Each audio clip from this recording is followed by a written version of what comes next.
Hello. So today I'm talking about Module 5, Continuous Improvement, My Story. So if I was an administrator and I was pre presenting to my staff, the first thing that I would do is talk about some comparisons. So if I look at Quail Run Elementary, which is the elementary school I currently work at, compared to Lawrence Public Schools in general, if you look, we are 45.41% female, 55% male, compared to 48 and 52% at the district. So we're very close. We're very similar. We do have a higher percentage white compared to district totals, and we have less minorities than district wide. So if we look at our school and we look at also with the non-economic disadvantaged and the economically disadvantaged, our school is considered a wealthier or higher income, higher socioeconomic school. And what differences does that have for us compared to some of our counterpoint schools? Another thing is that we are about 94% non-ELL, and the district as a whole is 91, so we're very similar. Now the only difference is that as a school we are not an ELL school, so we don't have a program, so these students aren't getting any specific programs or help for that, whereas several of the numbers that are in there for the district total, they are going to an ELL program and they are getting services that pertain to language acquisition and such. Finally, if we look, Quail Run is 90% students without disabilities, and the district is 87. So as a whole, we have a little less than what the district has altogether, and we are actually even a certain program. We have an autism program. So looking at that, I was actually surprised at the district number, but we're not very far off. So when we're looking at the district, we're going to now compare some of our state test scores compared to district-wide. So when I'm looking at math, for instance, I have separated it for level 1, level 2, level 3, level 4. So these are proficient, or level 1 is not proficient, level 2 is close but not quite, level 3 is where we want them, or is meeting standards, and level 4 is exceeding. So when we look at the district, these are the years.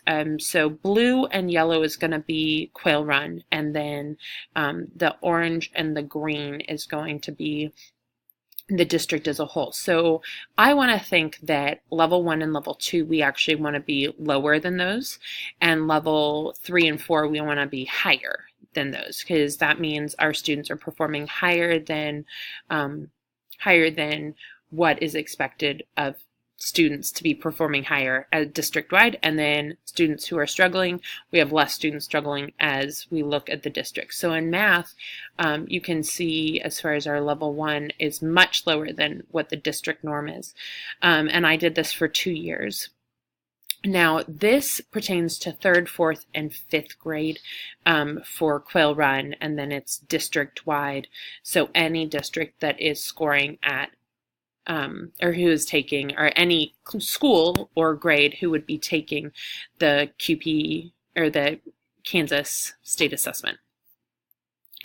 Now I did the same thing for ELA, so when I look at this, I see the same kind of thing. I see that we are lower than the district as a whole in level 1 and 2 for ELA, so that's good, and that we are higher for the most part. Actually, we weren't in 2016, but at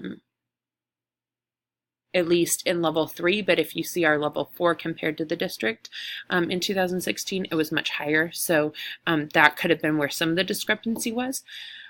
So I look at this. Now the other thing I want to look at is, actually with both of them, is that we want to see these kind of the opposite. They go down. I want to see less kids that are at level 1 in 2017. Same with level 2. And I want to see more kids at level 3 and more kids at level 4. And level 4 is the only one. So it's like those kids who are getting it even better. But those kids who are struggling, we're seeing still more struggling, or even just not as high of numbers.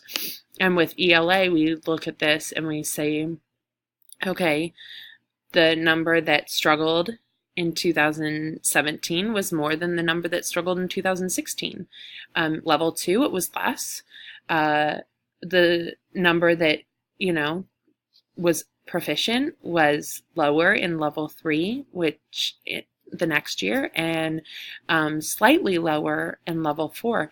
So we want to see those numbers change, because that also means, yes, we're doing better than the district total, but how do we look as a grade level? Now, this is one test score, and anybody who does data knows that we really shouldn't rely on one.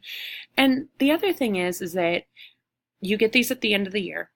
If you are a third grade teacher looking, you can see how you performed, but you're not going to be able to service your students, those current students, with those results.